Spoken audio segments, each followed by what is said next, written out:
topics and opinions expressed on the following show are solely those of the host and their guests, and not those of W4CS Radio, its employees, or affiliates. W4CS makes no recommendations or endorsements for radio show programs, services, or products mentioned on air or on our web. Any questions or comments should be directed to those show hosts.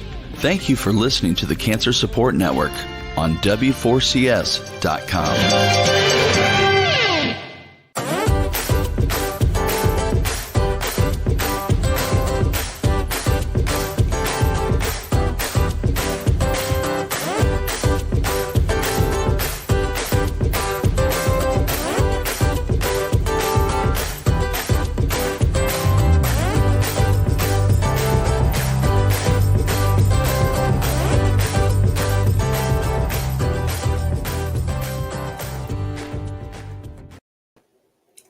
Hello, everyone. It's Arthi with Light Up Your Life, Friday morning, 11 a.m. Eastern Standard Time.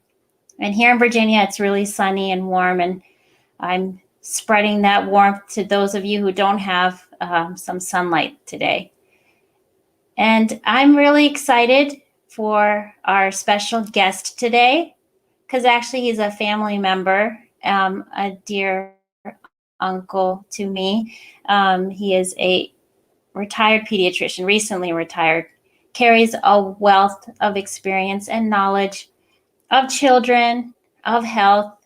He has a passion for the elderly as well, which many of you know from my first episode. I have a big focus on children's health, but also focus on elderly care at this point in my life. So the bridge that he also feels, the passion for both age spans, is incredible. He currently lives in Michigan with his family. He has 4 grandchildren, and he is still continuing to do many, many things in his retirement time. And I'm so excited about our conversation because this focus on this show is not only on cancer support, but on wellness in all modules in the timeline of children and of adolescents, young adults, and of course our adults and our elderly. So we go through the lifespan on this show. So really excited for this conversation, like all of them.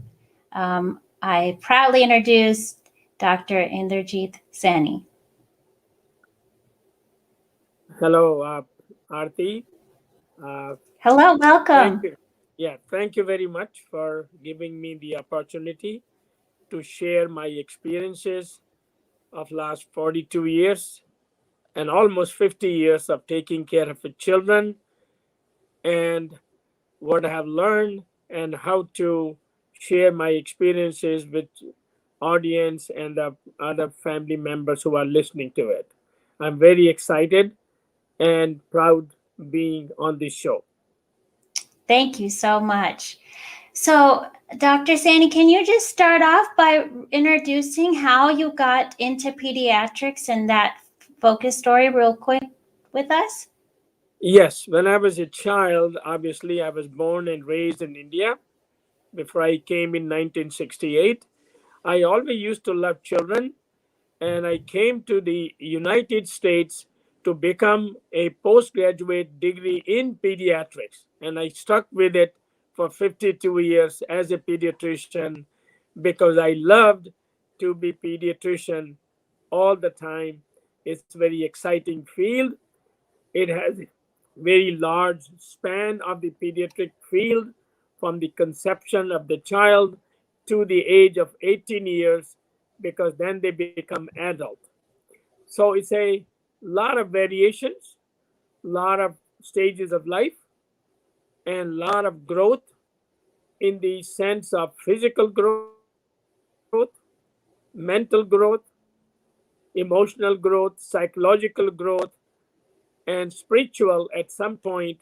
So they become the very productive part of the society when they grow up, but they have to go through all this time for 18, 20 years of rigorous training, basically, you can say, to become a nice human being. And I've been very happy to be part of thousands of children which have taken care over the last almost 50 years, and I'm very proud. And that's what it is. It's a consistent care, dedicated care, and also with a compassion, and also with keeping them as a friend all the time.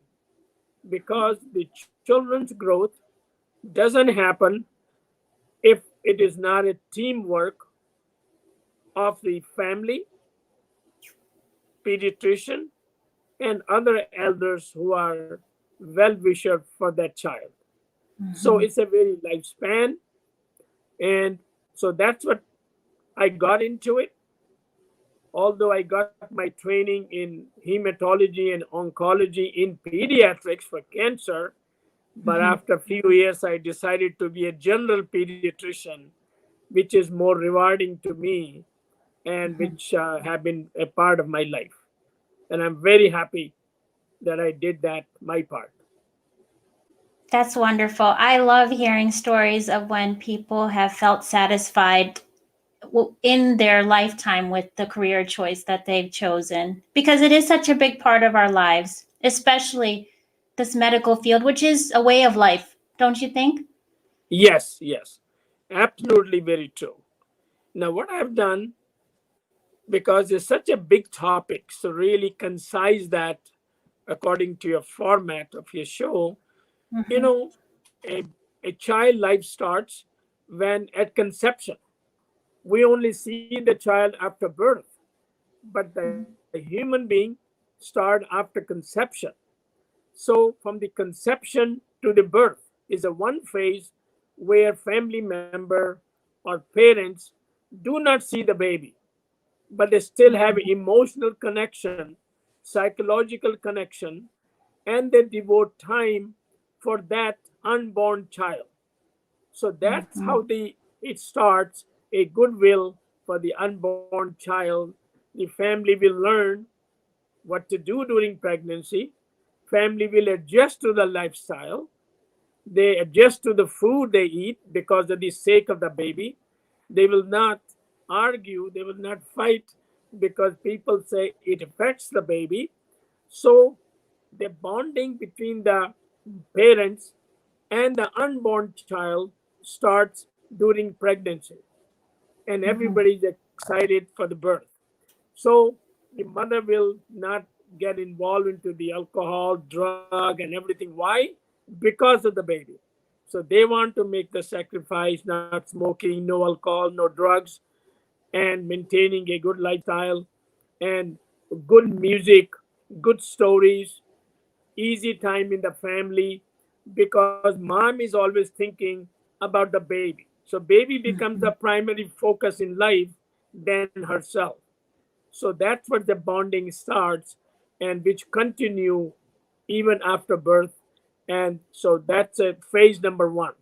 So it's a bonding starts psychologically and mentally before the baby is born. The second phase comes, for example, when the baby is born, is a big event in the family, and Mm-hmm. between the age of birth and 1 year of age, which we call as a infant, not a newborn, as a infant. And baby is totally dependent upon the family. So the physical well-being, mental development, psychological development depends upon how dedicated are the parents. Parents are the main people who take care of the baby. So during first year of life, baby is totally dependent on the parents. This is the world of the child is the parents. Mm-hmm. And they feeding the baby, taking care of it, getting to the doctors properly, getting immunization is a preventive health wise, playing with the baby all the time, telling stories with the baby, and the baby time, playtime. So all these things very very important. Remember, when the baby is born, his mind is not computerized how he's going to behave. Mhm. And later life, the brain controls the body and the psyche. But we are training the brain in the early years by doing things so brain can get that imprint. Mhm. What is the care? What is the health? What is the psychology? What is the respect? So we are training and making a program for the brain, so to say, by interacting by the family members and the relatives and physicians and other workers. So we are trying to make that, so that's the analogy. So keeping that in mind, the parents behave properly, the parents do right thing in front of the Mhm. children, they teach them good habit, so that becomes hopefully their lifestyle later on. Mhm. So very, very important. For the first year of life, baby is totally dependent upon the parents. Feeding, connection, taking care, and all that stuff. And again, trying to teach them language. Baby doesn't know the language. So we teach the language. We Mhm. teach the Mhm. hearing. So very, very important, a close connection with the parents. Now, as the time goes on, well, let's say between the age of 1 year and 5 year, Mhm. we call toddler, right? Toddler and young age, which is very, very impressionable. First year was the food development, body growth, and second phase is more exploratory. Baby want to crawl, baby want to Mhm. climb, baby want to touch thing, baby want to refuse thing what you want to do with them. So he starts showing that emotion and the need and displeasure by the own action, throwing food, screaming. Mhm. So these are very important things, but the family member know that and they act accordingly to help the baby. So during those 4 or 5 years of lifetime, it's going to the good food, to Mhm. introduction to the good food for the baby, not so-called junk food, but good food, good habits, eating in time, then again playing, reading books, listening stories. So these are not easy. It's easy to Mhm. say those things, but to put in practical, it is a hard job because Yeah. parents are also human beings. They also get Mhm. frustrated by this sometime. And then going to the physician, make sure they're healthy, then make sure he doesn't use the bad words, he doesn't learn the bad words, controlling the nowadays with the IT time, with the computer time. So that's the time for the till that time. So he's learning.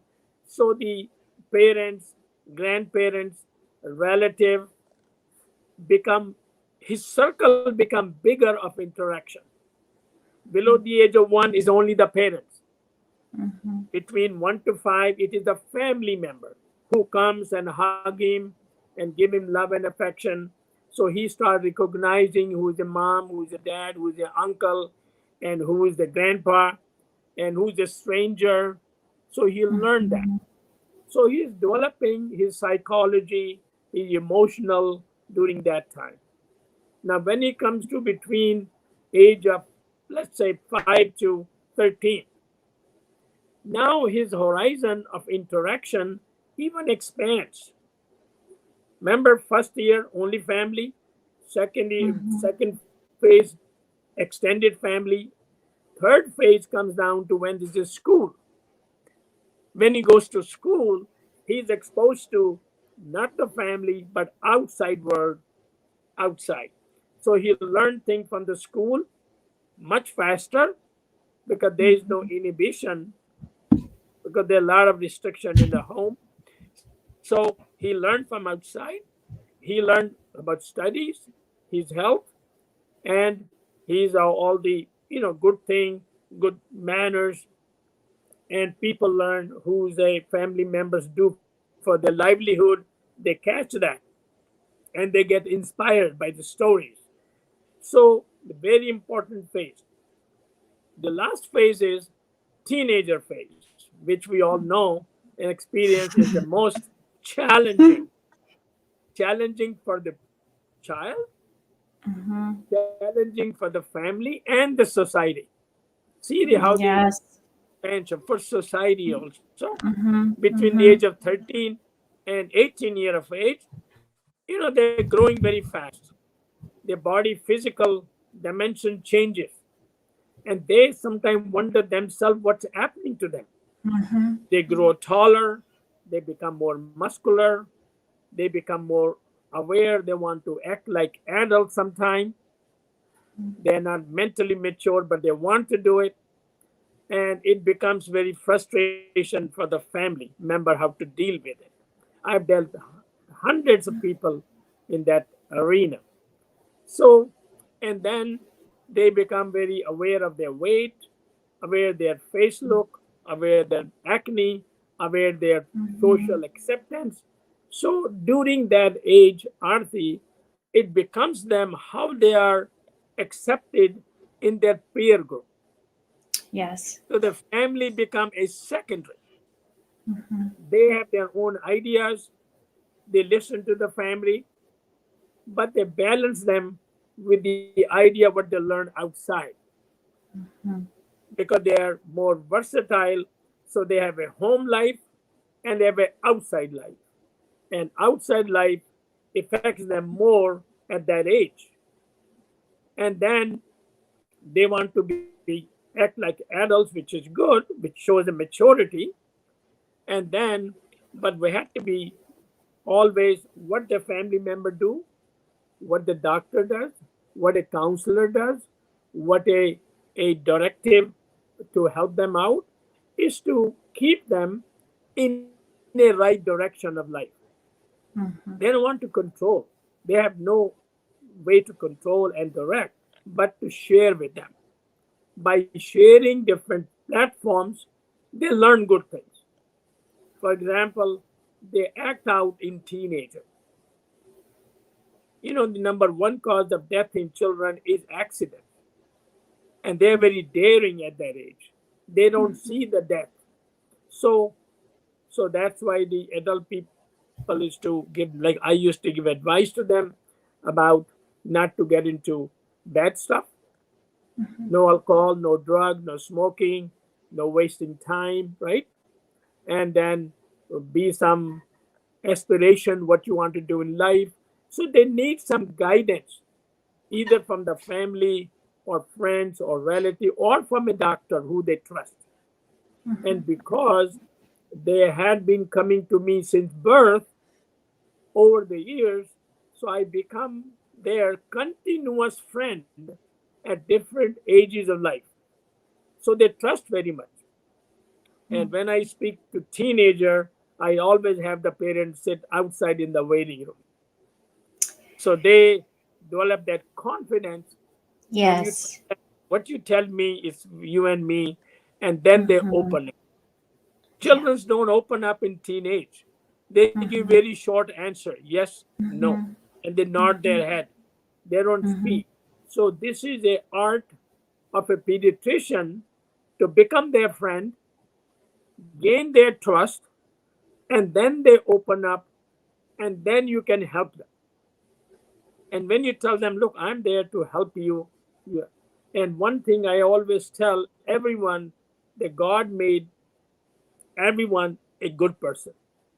Mm-hmm. God never makes a bad person or a bad child.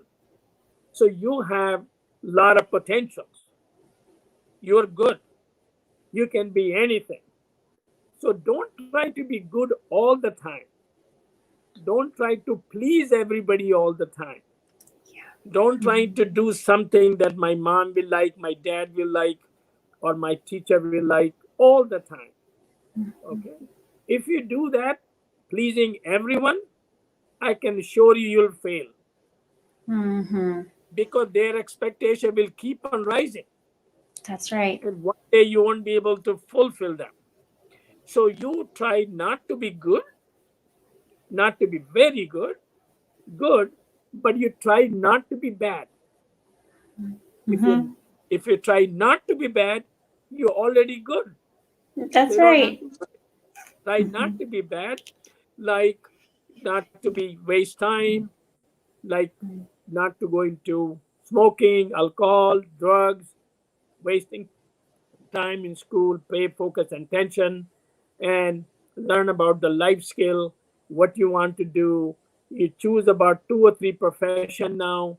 Don't wait till the last minute to decide what you want to do because you waste. So they get your confidence, and the way you have an eye to eye contact with them from about Mm-hmm. 2 feet or 3 feet distance is more effective. The unspoken words are more effective because you are looking at your words, but they Mm-hmm. are looking at your body language. Yes. They're looking at your eye to eye contact. They're Mm-hmm. looking at how confidential you are, that I will not spread their news outside. They want to keep their health issues very private. So once Yeah. they get, then you become a teamwork as a bonding with each other. So that's what I enjoy the most. When people come to me for physical, Arti, I never ask about their height and weight and blood pressure. I never pay attention to it. I pay Mm-hmm. attention to their relationship with their parents. I pay attention to what they want to be in life. Mm-hmm. I pay attention their good points rather than focusing on their shortcomings. And you shake with hand them. A pediatrician shaking hand with a teenager is so welcoming by the teenager that he you get a connection that we Mm-hmm. are as a team.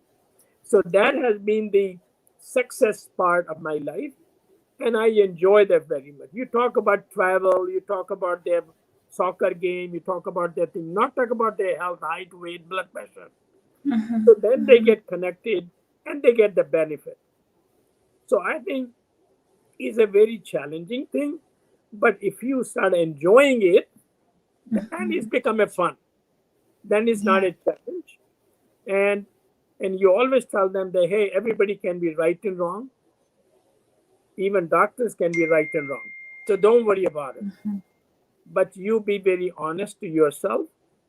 You Mm-hmm. learn you learn respect.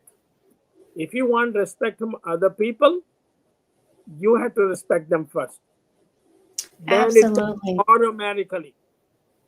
Nobody give you I'm respect. so glad you're bringing this up because teenagers, I don't work with a lot of teenagers right now, but currently, but the idea behind teenagers is they need more of a relationship than we can ever, which you are Yes. providing, which I love hearing you say because we always say, oh, the teenage years are coming. Oh, they're so bad, right? We've already marked it negatively. But then when I hear you speak, I hear this need on the adult front, on the pediatrician, on the holistic team to say, look, this teenager is going through physical, emotional, social, all the changes that a little baby that's cute goes through, actually, right? Yeah. But they Yeah. look different, and they we forget that how much love they need. I Yeah. really also really appreciate you saying you connect with them physically with a handshake. Yeah. These are also the teenagers need that physical touch that we forget about, right? Because they Yeah. seem very offstandish. So I Yes. appreciate you really bringing these points up. Yeah. There's another big point. When they come to me, I ask them what's going on outside world. What's a new drug? What's a new drug in the street? I don't know the name. I don't keep. They will tell you what are the street drugs are going around in school. Yeah, They will yeah. tell you what bad things people do. Once Mm-hmm. you give them a platform of confidence, Totally. because they all teenager cannot connect to home all the time with the parents, no matter how Mm-hmm. good parents are, because they are different by generation, by Yes. new era, new Mm-hmm. technology, and the Mm-hmm. information. So there's always a little, not competition, but there's always a little distance between the generation. But they see pediatrician as a part. I always talk them, what is the new fashion in the street? How are you putting this jean with this a torn jean? Why you put those jeans? Why do you have earrings? So you give them a platform to explain, because nobody gives them a chance to explain to it. We always tell them Absolutely. it's good or bad, right? It's good or Mhm, bad. mhm, But we mhm, ask them why you want to do it. And you'll be surprised. They will tell you such stories which fascinate you. And I mhm. also learn from them. Yes. And I always make a platform. Look, we both are growing. You're growing at the bottom of Mhm. lifespan. I'm growing at my middle age. So we both are growing. We are no different. Something you can learn from me, but something I have to learn from you. Mhm. Nobody taught me how they. So when you give them that platform of the equality and Yes. talking at the same Mhm. level, they want to come to you for checkup. They want to come to you, talk to you, and they want to open up. And in doing that process, you skillfully pass on the value system. Yes. You don't say them. Teenager, you Mhm. cannot tell them do this, don't do this, do this, don't do it. It's not going to work. But if you are experienced, you direct them in the same direction. You involve them as if they are making a decision, though they're very good at it. And Mhm. I've seen over the years, a lot of people will come back to me who have grown up, became very professional, maybe this and that. They come Mhm. back and say hello. And most satisfying experiences at the age of 18, now they're adults. They don't leave me.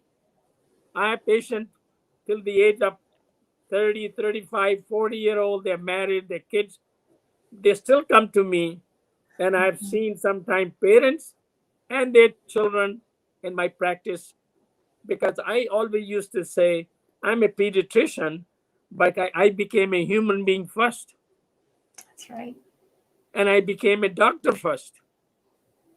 Then Mhm. I became a pediatrician.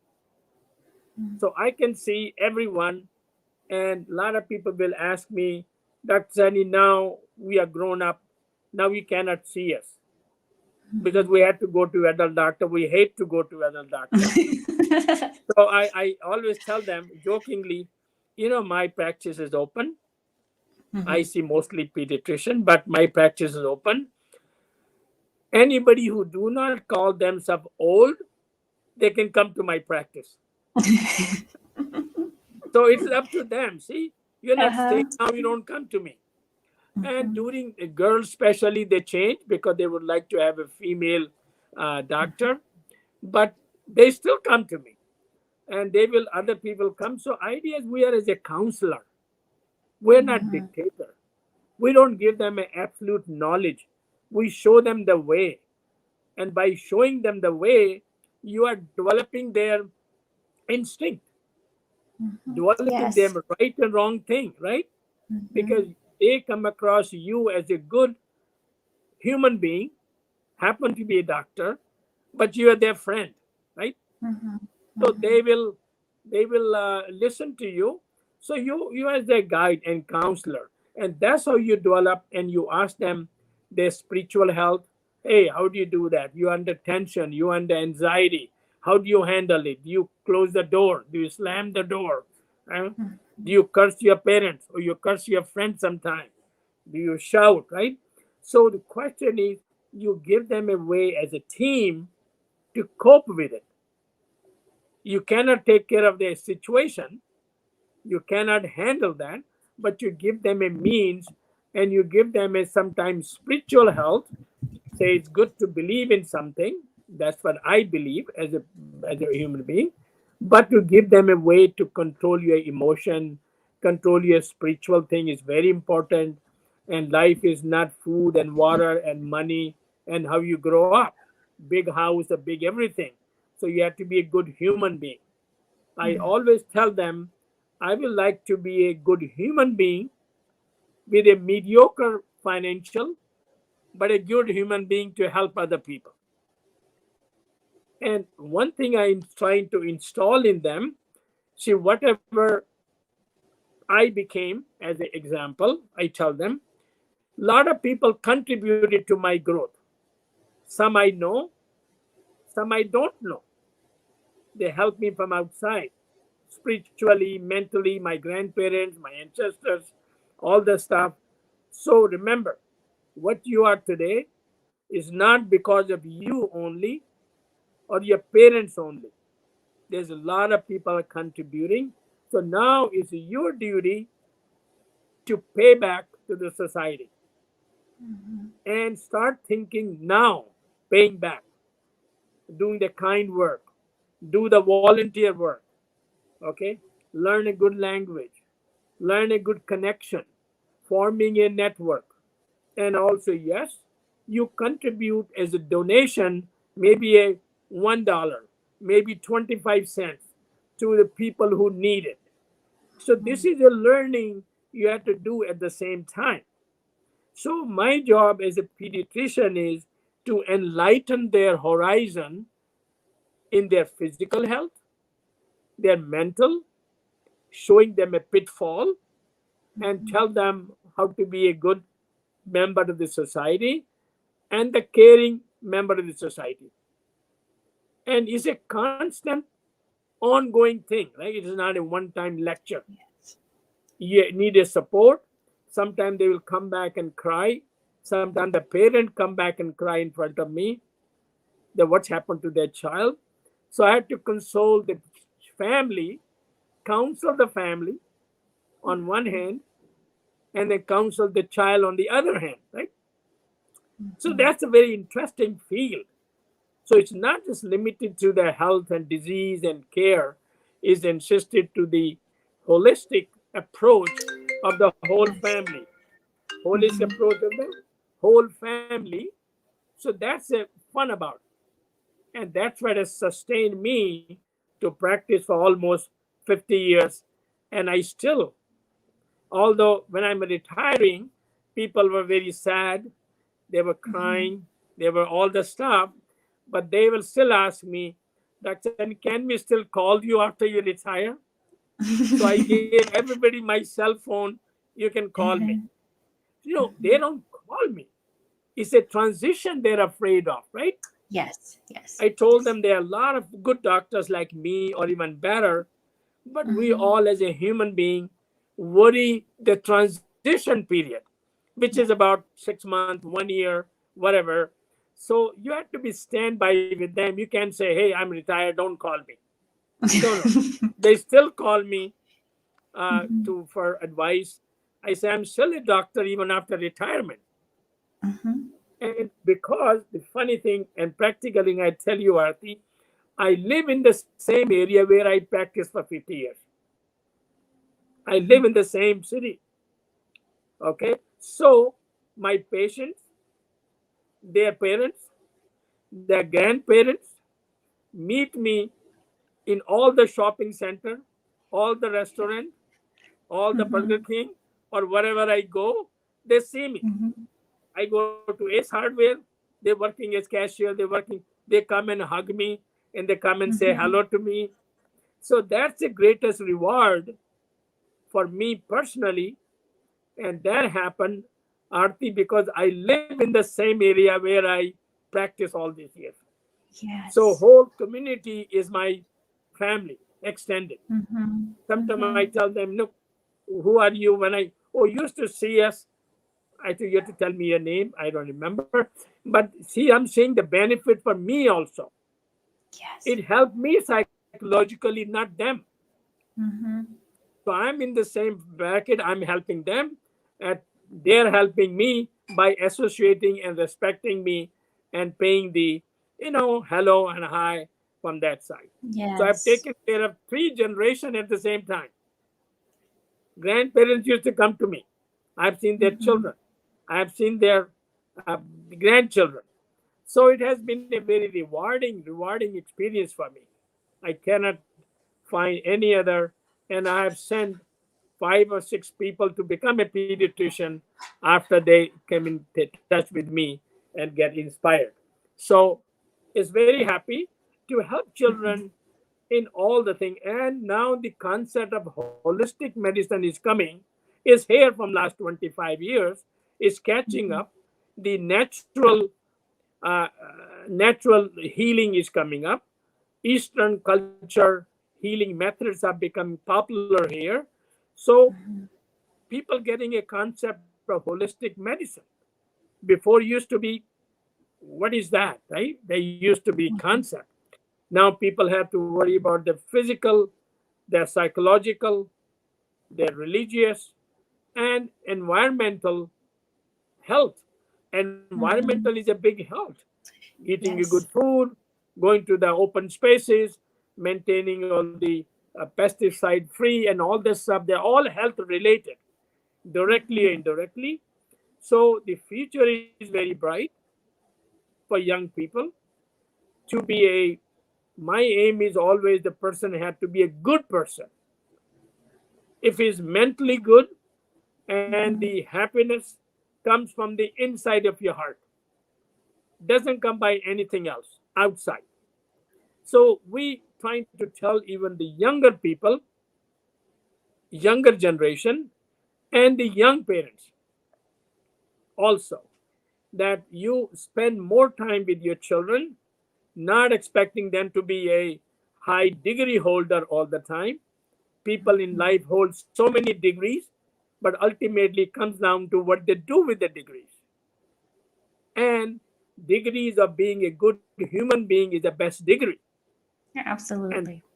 that comes by a constant exposure, constant developing all those physical health developing, mental health developing, emotional health developing, and psychological, and also your spiritual health, right? Mm-hmm. Everybody is Mm-hmm. different, but all those things are very, very important part of everybody's life. So that's a kind of a discussion I always focus on the people I have served all those 50 years, and I still do. I still take care of the seniors fine. People sometimes come to my home. I don't mind. Come to my home. I take care of them as a service to the community. But my life has been very blessed and helping the whole lifespan of the children's, and I hope they will carry through some of the advice, or at least way the way I handle, and be beneficial to them, and that'll be make me Yes. very, very happy. I love that you have talked about keeping it client patient focused because oftentimes, and no offense, Dr. Saying, oftentimes in the medical world, patients, clients feel that they don't know enough or they feel insecure or they don't want to come to the doctor because they feel anxiety, right? They don't feel like they'll be understood. So when I hear you talk about how you just build a relationally, because I know now 100% of life is relational, right? It's 100% Yeah. relational in any field. So to hear you as a doctor saying this, I think the audience, our radio and our TV viewers, are really going to understand that seeking out medical care when they feel understood and validated is an important part of the profession, is what I'm hearing from you. Yes. Other thing is that, outside the, teachers are equally important in life as the doctors are. Mm-hmm. Outside the family sphere, teachers are second. First teacher of the child is the parents. They Yes. always Yes. are. No matter how old you become, for parents, you are still a child. Mm-hmm. And they still advise you, even though you're 50, right? So they are the best teacher all life. And second teacher becomes your teachers. You go to school, and your lifespan of maybe about 20 years you spend with the teachers in school, colleges, professional thing. So they are your second teacher. And the third teacher becomes a medical professional, okay, in any capacity, pediatrician, psychologist, psychiatrist, okay. Obviously, 5-10% of the children, they need help. No matter what you do, they turn out not to be what you expected. So those things can be tackled, 5-10%. But the point is that a coming to the pediatrician as a medical need is a step door to the other modalities to improve life. It is not just the disease, it is not just the medicine or the immunization. It is a doorway, is a window way to open all those possibilities, and it all depends upon the pediatrician, his own conviction, what his own conviction is, right? So my conviction is that we help them as becoming a total person in all facets, whatever possible. And wherever you see the need to help the family, you help the family. Where you need a help child, you help the child. And sometimes when you do not know the answer, you admit that you do not know the answer. Yes. This is the greatest shortcomings sometimes professional people have in any field, to say that I don't know. I know better than you, but I have more experience, so that they don't have experience. And you tell them very straightforward, then you become at their level. Then they don't see your shortcoming as a pediatrician. They see what are the positive, even as a pediatrician. Remember, the parents also judging the doctor. It's not only doctor judging the patient. That's right. And when a patient comes to the doctor, they're also watching how he's behaving, how he's talking, how he's passing information. And when I talk about, I always say the children, you know how to become rich? Hey, they came for physical. Why are you talking about become rich? Right? What do you want to do? He said, you'll be surprised. Half of the children cannot say they want to be rich. They want to be so, they don't know. So I talk, want to be rich? You want to be thief? You want to be burglar? Or you want to go to jail, right? So this is a way to open up. They like that language in teenager. Okay?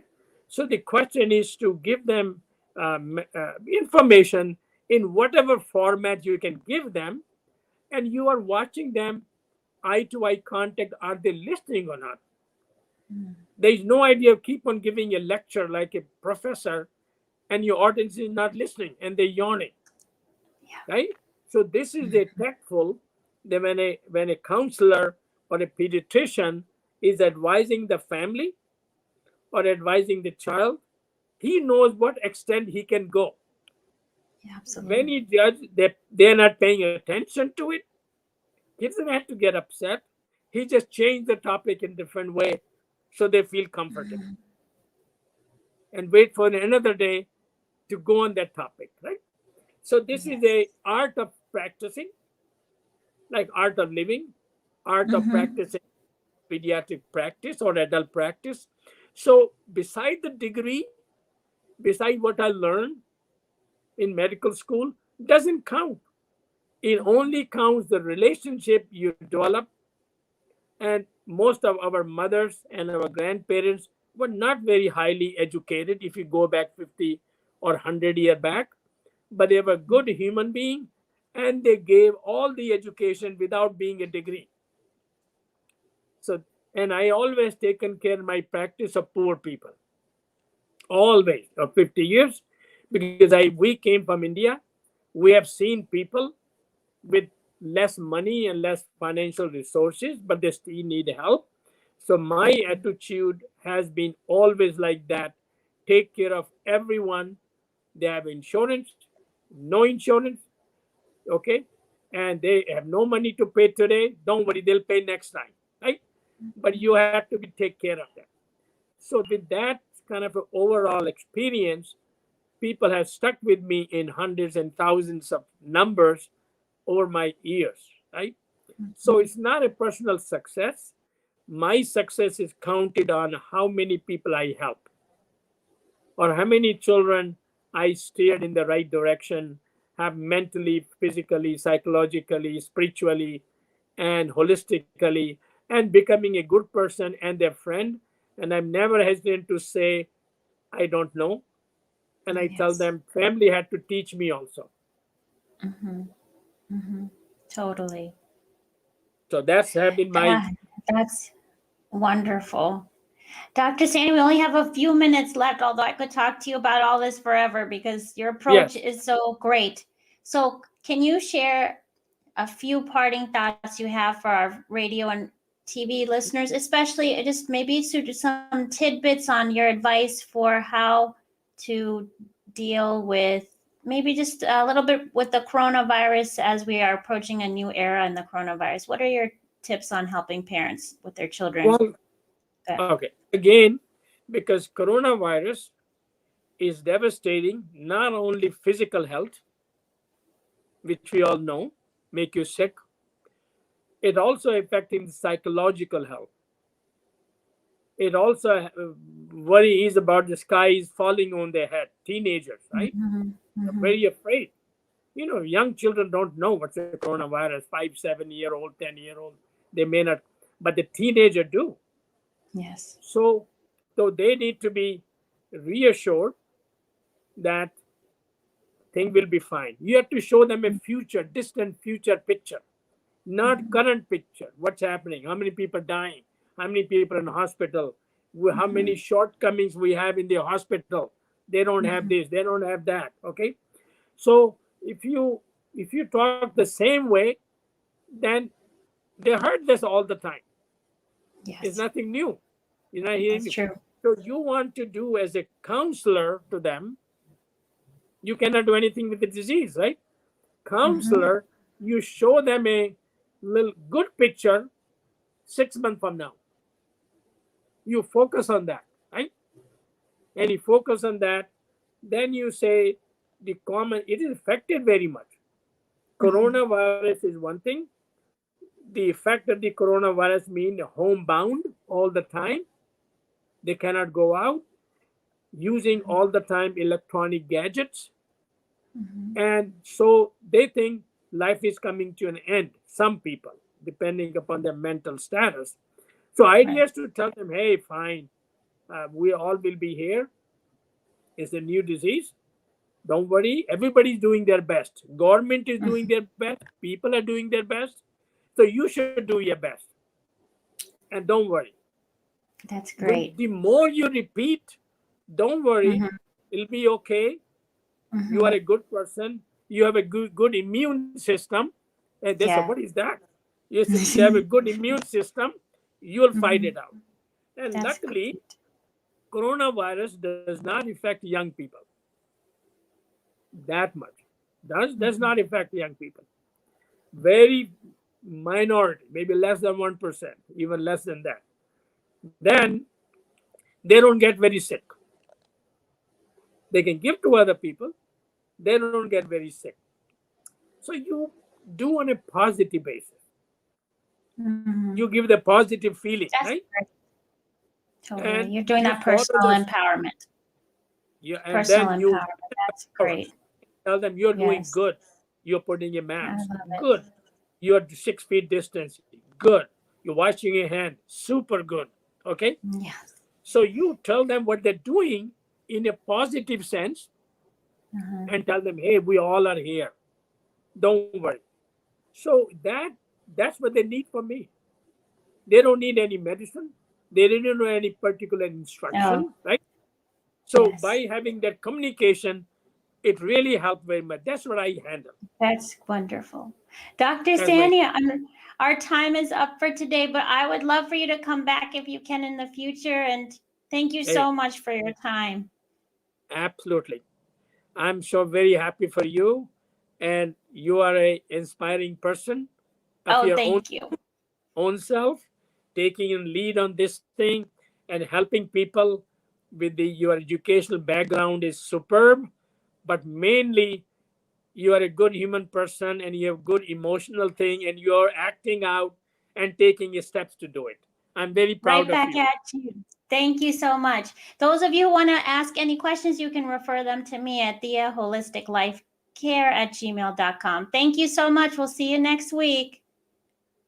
Thank you. The topics and opinions expressed on the following show are solely those of the host and their guests, and not those of W4CS Radio, its employees, or affiliates. W4CS makes no recommendations or endorsements for radio show programs, services, or products mentioned on air or on our web. Any questions or comments should be directed to those show hosts.